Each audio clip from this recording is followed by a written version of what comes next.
S mobile repairing YouTube channel সবাই subscribe, like, comment, share করো। এই মোবাইলটির সমস্যা আছে চার্জিং পিন। প্রথমে সেটটাকে খুলে নিচ্ছি, এই যে ব্যাক প্যানেলটা খুলছি, দেখুন এই যে আস্তে আস্তে করে চারিদিকে গ্যাপ করে নিলাম। এই যে ব্যাক প্যানেলটা খোলা হয়ে গেছে। এবার সাববোর্ডটা খুলে নেবো। এই যে সাববোর্ডটা খুলছি, যে কটা নাট আছে সব কটা নাট খুলে নেবো। এই যে একে একে নাটগুলো খুলছি, যে কটা নাট আছে সব কটা নাট খুলে নেব।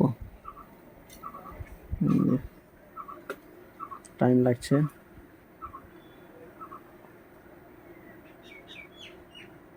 যে একে একে সব কটা নাট খোলা হয়ে গেছে। এবার সাববোর্ডের কভারটা খুলে নেব। এই যে খোলা হয়ে গেছে। এবার সাববোর্ডটাকে উঠিয়ে নেব। যে প্রথমে অ্যান্টেনা তারটা খুলে নিলাম, খোলা হয়ে গেছে।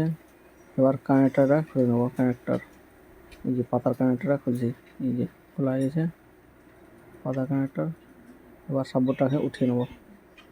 এই যে ওঠানো হয়ে গেছে।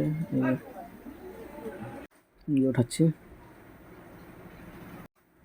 যে ওঠানো হয়ে গেছে। এবার সাববোর্ডটাকে স্ট্যান্ডে লাগিয়ে নেব।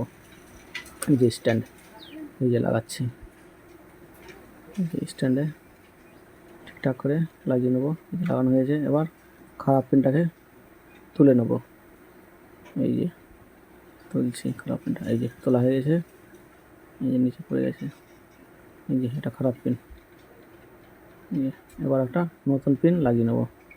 এই যে নতুন পিন লাগাচ্ছি, এই যে লাগাচ্ছি, টাইম লাগছে। এই যে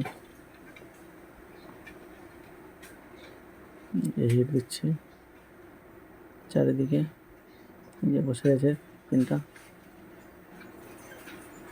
বসানো হয়ে গেছে। এবার সাববোর্ডটাকে খুলে নেব। এই সাববোর্ডটা খুলছি স্ট্যান্ড থেকে, এই স্ট্যান্ড থেকে খুলে নিলাম। এবার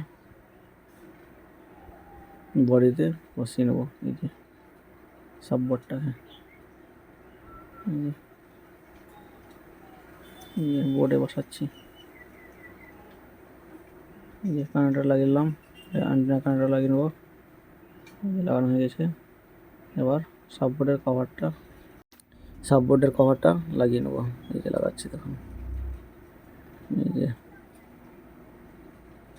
যে নাট দিয়ে টাইট করে নেব সাববোর্ডটাকে। এই যে নাট লাগাচ্ছি,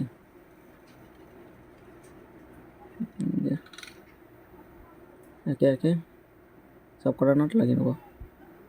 যে লাগানো হয়েছে। এবার ব্যাক প্যানেলটাকে বসিয়ে নেব ঠিকঠাক করে। এই যে বসাচ্ছি, এই যে চারিদিকে চেপে চেপে বসিয়ে নেব। বসানো হয়েছে। এবার চার্জে লাগিয়ে দেখো চার্জ উঠাচ্ছে কিনা। এই যে চার্জে লাগালাম, এই যে চার্জ উঠাচ্ছে, তার মানে সাকসেসফুল।